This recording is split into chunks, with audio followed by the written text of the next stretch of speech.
लद्दाख से, सिक्किम, आसाम से, अरुणाचल से, मिजोरम, त्रिपुरा, महाराष्ट्र, झारखंड, गुजरात, हिमाचल, लेह लद्दाख और बिहार के कोने कोने से आज के इस विशेष कार्यक्रम के लिए इकट्ठा हुए तमाम सम्माननीय पदाधिकारीगण, छोटे बड़े तमाम सभी लोगों को मैं बहुत बहुत साधुवाद देता हूं। आज का जो ये प्रयास किया गया संविधान दिवस के उपलक्ष्य में, ये बहुत सराहनीय है। इतिहास में 1991-92 से जो बुद्ध गया का आंदोलन चल रहा था, अखिल भारतीय बुद्ध गया महाबोधि महाविहार मुक्ति आंदोलन, इस मुक्ति आंदोलन में विशेषतः नागपुर से शुरुआत हुई थी, क्योंकि भंते सुरेश ससाई जी, आर्य नागार्जुन जो है नागपुर में रहते हैं। लेकिन इस आंदोलन की आग जलाने वाले लोग, आंदोलन को बढ़ावा देने वाले लोग बुद्ध गया के थे। बुद्ध गया में एक भंते जी हुआ करते थे, ज्ञान जगत। उनके समय में जो वहां कुछ अव्यवस्था देखी, बोधि वृक्ष की डाली काट करके बेची, पुराने ग्रेनाइट के स्तूप निकाल के बेचे। एक भंते जी है अनिरुद्ध महाथेरो, अभी वो जिंदा है, बुद्ध गया में रहते हैं लंबे समय से। एक बार वो धरने पर बैठे थे, एक स्तूप निकाल करके बाहर ले जाने का चक्कर चल रहा था, उन्होंने उस स्तूप को वहां से निकालने नहीं दिया। बहुत सी ग्रेनाइट की बुद्ध मूर्तियां थी, वो मूर्तियां निकाल करके उसके जगह प्लास्टर ऑफ पेरिस की मूर्ति को गोल्डन पेंट करके लगा दिया।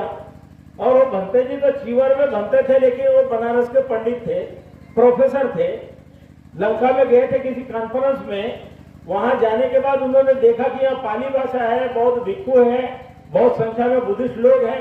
तो उन्होंने कहा कि मुझे भी ये भाषा सीखनी है। तो उन्होंने बोला ऐसे आसान नहीं है, तो इसलिए वो भंते बने थे। और भंते बनने के बाद में बुद्ध गया महाबोधि टेम्पल में वो लंबा समय, लगभग 30 साल सुपरिटेंडेंट के पद पर थे। तो वो भंते के रूप में लोगों के सामने थे, लेकिन अंदर से वो भंते के विरोधी काम कर रहे थे, क्योंकि सारे दुनिया के बौद्धों का धन अबौद्धों में देने का काम किया। तो यहाँ पर राजेश कुमार जो है, इसके पिताजी है काली प्रसाद जी।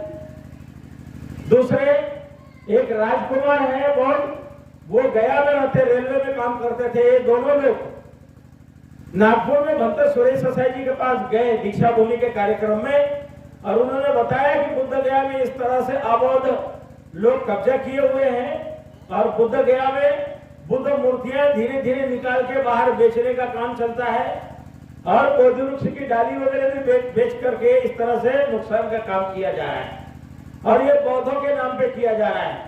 तो सेंटेनरी ईयर था, बाबा साहब अम्बेडकर के 100 साल हुए थे जन्म शताब्दी को। उस समय दादर चैत्य भूमि से एक रथ निकाला, उस रथ को लेकर के नागपुर से चलते चलते आगरा, दिल्ली से होते हुए आए। आने के बाद राजगीर में आए, तो यहाँ उस समय में कलेक्टर थी राजबाला वर्मा। तो राजबाला वर्मा ने बुढ़े भंते लोगों को यहाँ पर महाबोधि सोसाइटी ऑफ इंडिया, जो नाम है महाबोधि सोसाइटी ऑफ इंडिया, वहां लंका भंते जी थे बूढ़े, बुलत सिंगल पैयाराम, वो बुलत सिंगल पैयाराम भंते जी वो सेंटर के प्रमुख थे। अनिरुद्ध महाथेरो थाई बिहार में रहते थे, जो बंगाली बरुआ भंते से। बाकी और भी भंते लोगों को लेके इनको भेजा कि राजगीर में कि आप लोग अपनी रैली लेकर के बुद्ध गया मत आओ, क्योंकि बुद्ध गया इस समय आना आपका ठीक नहीं है, रैली लेके वापस चले जाओ। मुझे जिनसे चिवर मिला वो भंते आर्य नागार्जुन सुरेश ससाई जापान से आए हुए हैं। राजगीर का जो शांति स्तूप बनाया, उन्होंने उसकी शुरुआत से अंत तक बनाने का काम किया, और नागपुर में वो जाके बसे। तो भंते सुरेश ससाई ने बोला कि हम नागपुर से रैली लेके कई ट्रकों में लोगों को लेके आए हैं, हम बिना बुद्ध गया में महाबोधि विहार में जाके बोधि वृक्ष का दर्शन किए बिना वापस लौटने वाले नहीं है, चाहे हम मर जाएं। तो उस समय यहाँ पर रैली लेके आए तो बैरिकेडिंग की गई थी, पूरा रास्ते के किनारे लकड़ी लगाई हुई थी और 144 धारा लगाई थी, और गिनती करके करके अंदर लोगों को भेजते थे। महाबोधि विहार में 92 की घटना है वो, उस समय में बनते नहीं था, उसके बाद में बनते बना हो। तो उस समय भी ऐसे हुआ। 93 में मैं छात्र रूप में था, आंदोलन में आया हुआ था। उस समय भी बहुत रोक लगाई गई अंदर जाने के संबंध में। वैशाख पूर्णिमा का दिन था, गिनती करके अंदर गए, सारा सामान चेक किया जाता था। किसी ने बोला कि बुद्ध के मूर्ति के सामने जो शिवलिंग बताते हैं, ये बुद्धिस्ट लोग, नागपुर के लोग ये शिवलिंग को खत्म करने वाले हैं, तो मेटल डिटेक्टर लगा दिया। उससे पहले नागपुर के कुछ भद्दे लोग आए थे, डी संरक्षित नाम के भद्दे थे, सागर मोदी नाम के भद्दे थे, दोनों भी अभी दुनिया में नहीं है, दोनों पहलवान थे। और नागपुर से लोगों को लेके आए थे। आने के बाद महाबोधि विहार में वहां जो लंगड़ा सा पंडित था, वो पंडित ने कुछ उनसे बातचीत की तो हाथापाई हुई। बगल में जो कमरे हैं 5 पांडव के नाम से, वो कमरे में बुद्ध की जो मूर्तियां हैं अलग अलग रूप में, उसको कपड़ा लगाया हुआ था। तो हमारे जो भक्ते लोगों ने कपड़ा हटा के देखने की कोशिश की, तो झड़का पड़की हुई और उसमें वो कपड़े निकल गए। निकल जाने से बहुत विवाद पैदा हुआ। और उस समय गया की जो कलेक्टर है, उसने सभी लोगों को बताया कि नागपुर के बुद्धिस्ट लोगों के महाबोधि विहार के अंदर घुसने नहीं देना है। बीच में एक पीतल का गेट लगाया गया। तो मेरे जो गुरुजी है भक्त सुरेश सोसाइटी, उनको बहुत बुरा लगा कि नागपुर के बौद्धों को ये महाबोधि मंदिर में आने नहीं देना है, क्योंकि ये लोग अम्बेडकरवादी है, ये आतंकवादी है, इस तरह से प्रचार किया था। तो 1993 में मैं यहाँ आया था। उस समय भी हम लोगों को अंदर जाने में रोका जाता था। 93, उसके बाद 94 में, 95 में 86 डे धरना चला। 86 डे धरने में मैं यहाँ पर ही था। पटना के गांधी मैदान के पास में से एक डाक बंगला चौराहा है, उधर भी हमारा धरना था। यहाँ पर बड़ा धरना 86 दिन चला। और उस धरने में बाबा साहब अम्बेडकर का एक स्टैचू नागपुर से लाके लालू जी को दान में दिया, क्योंकि 92 में लालू जी ने महाबोधि सोसाइटी के सामने एक पत्थर लगाया था, बाबा साहब अम्बेडकर का स्टैचू का शिलान्यास किया था 5 सितंबर को। तो उनसे कहा कि बाबा साहब का स्टैचू आप लगाते? नहीं बाबा जी, हमारे पास पैसा नहीं है, आप लोग ये स्टैचू दे दो। तो मेरे गुरुजी ने आंदोलन की ओर से नागपुर से 750 किलो धातु का 9 फीट ऊंचा बाबा साहब का स्टैचू लाया। लाने के बाद वो मंच के ऊपर रखा, आंदोलन के मंच पे। लालू जी को खुफिया लोगों ने खबर दिया, आप बुद्ध गया मत जाओ, जाने के बाद आंदोलन वाले आपको घेर के बैठ जाएंगे। तो हमने बोला लालू जी आपको 2 बार खबर दिया, आप आ नहीं रहे। नहीं आप लोग घेर के बैठ जाएंगे, ऐसे मेरे को खबर मिला है। बोला हम वचन देते हैं कि आपको कोई घेरेंगे नहीं। जो आपने शिलान्यास किया था 1992 में, उसी लिए हमने स्टैचू नागपुर से लेके आए हैं। ये स्टैचू हम आपको दान करना चाहते हैं। तो लालू जी को बुला करके वो स्टैचू दान में दिया। उस समय में राजीव गौवा नाम के कलेक्टर थे, district magistrate, Bodhgaya temple committee के चेयरमैन। उनको लालू जी ने बोला कि ये स्टैचू को जयप्रकाश उद्यान में लगाओ। तो वो स्टैचू जयप्रकाश उद्यान में लगाया हुआ है। लेकिन तमाम जितने भी लोग आते हैं, उनको कहां बाबा साहब अम्बेडकर का स्टैचू है मालूम नहीं है। ये महाबोधि विहार से बोधि वृक्ष से निकलते हैं, वहां एक दरवाजा था, उसके पास इस पार भी एक दरवाजा था। वो दरवाजा कई साल से बंद है। इसके कारण दुनिया के लोग आते जाते हैं, तो बाबा साहब का स्टैचू उनको दिखाई नहीं देता है। आज सुबह मैं संविधान दिवस के उपलक्ष्य में गया, तो इस रास्ते से जाते समय जयप्रकाश उद्यान का गेट है, वहां 10 रुपया टिकट लगता है, एंट्री फीस छोटे बच्चे को, बड़ा आदमी को 20 रुपया। तो 20 रुपया टिकट लेना है, अंदर जाना है। तो बाबा साहब का स्टैचू के बाद भी जाना है तो टिकट लेना है, लेकिन वो 8:30 बजे खोलते हैं। तो आज मैं सुबह गया, फूल लिया, कमल के फूल लिया, और उस आदमी को बोला नहीं अंदर नहीं जा सकते। मैं बोला जानता है तुम कौन है? ये बाबा साहब का स्टैचू लगाने वाले में से मैं हूँ, इसलिए तू अगर रोकेगा तेरी नौकरी चली जाएगी। वो बोला मेरी नौकरी वो लोग खा जाए, कोई नहीं खाएगा। आज संविधान दिवस है, बाबा साहब के स्टैचू के पास में जाके फूल चढ़ाऊंगा और संविधान दिवस में वहां पर माल्यार्पण करूंगा। तो मैं जाके गया। तो ये इतिहास इसलिए बता रहा हूं कि बाबा साहब का स्टैचू के नाम का उल्लेख भी कोई रास्ते पे नहीं है। आप जाते आते कहीं मालूम नहीं है, बाबा साहब अम्बेडकर के नाम का कोई गेट भी नहीं है। वो स्टैचू सुंदर से 750 किलो का 1995 में लाके दिया, और जिस आदमी ने वो स्टैचू बनाया उसका बेटा भारत का सबसे मशहूर मूर्ति बनाने वालों में से है। नागपुर एयरपोर्ट पे जो स्टैचू लगा है, बड़े बड़े स्टैचू लगे हैं, उसका नाम है प्रज्ञा मूर्ति। उसका पिताजी जो केव मूर्ति था, उन्होंने मूर्ति बनाया हुआ है नागपुर का, और उस मूर्ति का फिनिशिंग करने के लिए 10 दिन के लिए सामने बना था यहाँ पर मंच के ऊपर में। तो वो स्टैचू यहाँ लगा हुआ है, लेकिन वो स्टैचू के लिए गेट नहीं है, वो स्टैचू का जाने का जगह नहीं है।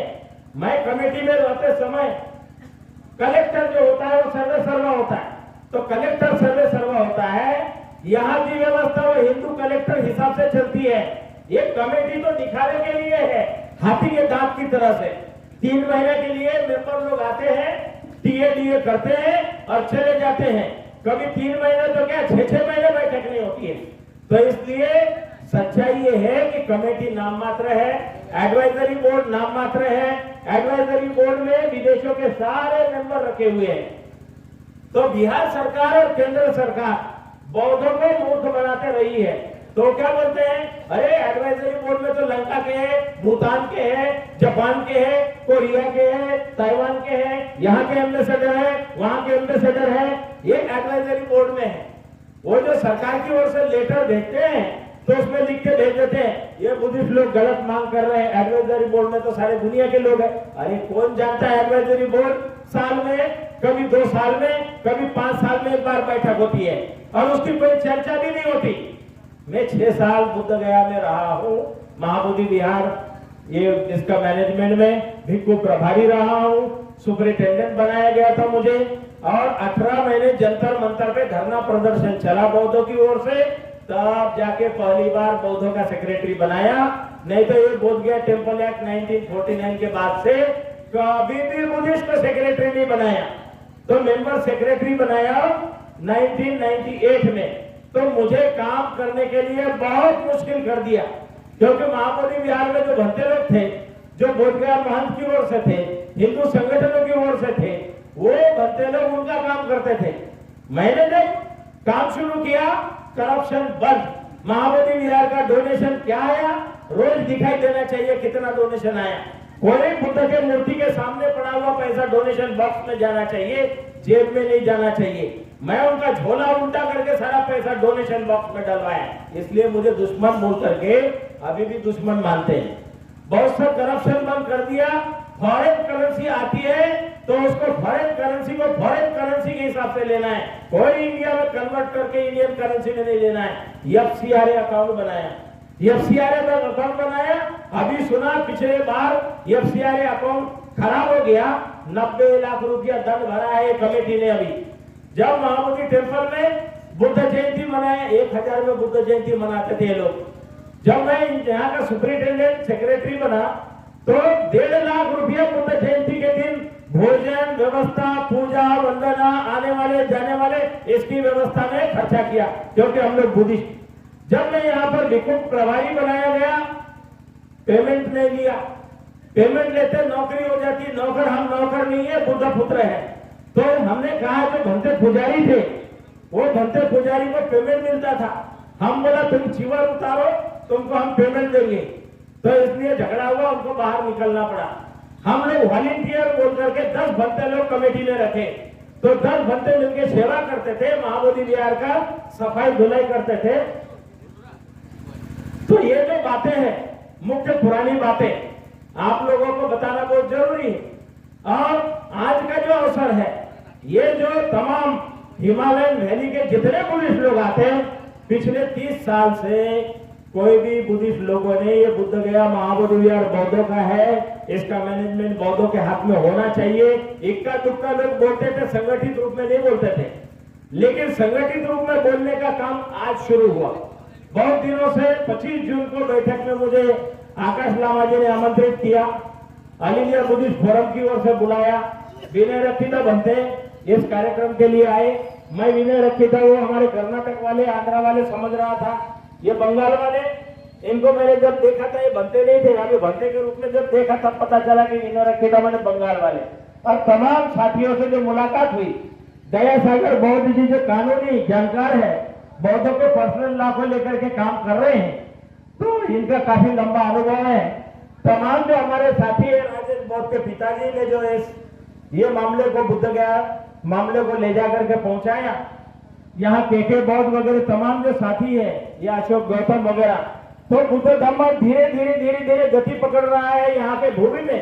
यहाँ के लोग हमको विदेशी समझते थे, बोध गया के लोग हमको विदेशी समझते थे, अभी भी समझते हैं बहुत से लोग, ये मराठी है, ये यहाँ का है, वहां का। अरे हम तमाम बुद्धिस्ट है, भारत के रहने वाले हैं, इसलिए तमाम दुनिया के बौद्धों का स्थान है ये बुद्ध गया, ये महाबोधि विहार, ये बौद्धों का है, दुनिया जानती है। लेकिन मैनेजमेंट किसका है दुनिया नहीं जानती है। आज के बाद बहुत जोरों से जानेगी, क्योंकि जितने भी लोगों ने भाग लिया, जितने भी तमाम लोग हैं, ये बात फैलाएंगे कि बौद्धों का है, लेकिन मैनेजमेंट बौद्धों का नहीं है।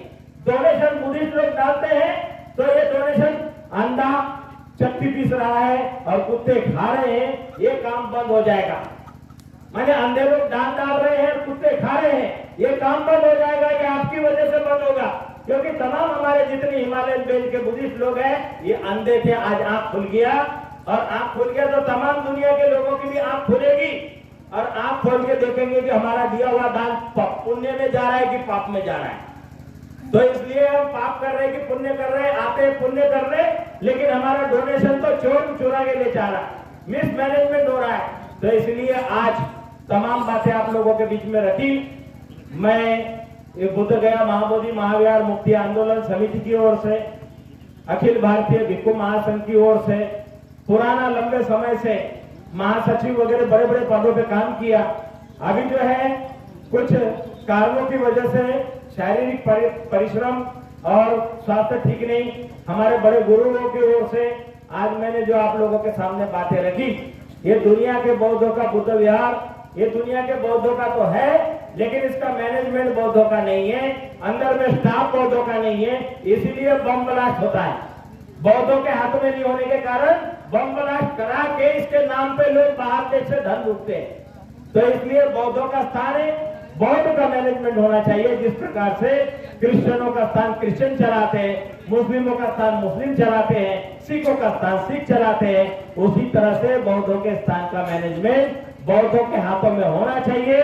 और दया सागर बौद्ध जी ने कहा कि हमें इसमें अमेंडमेंट की जरूरत नहीं है, इसमें कोई चेंजेस करने की जरूरत नहीं है। बोध गया टेम्पल एक्ट ही खत्म करो, बोध गया टेम्पल एक्ट खत्म करो, और नया बौद्धों की ओर से बौद्धों का कानून होगा, जिसके व्यवस्था में महाबोधि विहार का संचालन होगा। मैं अपने वक्तव्य को यही विराम देता हूँ। नमो बुद्धाय, जय भीम।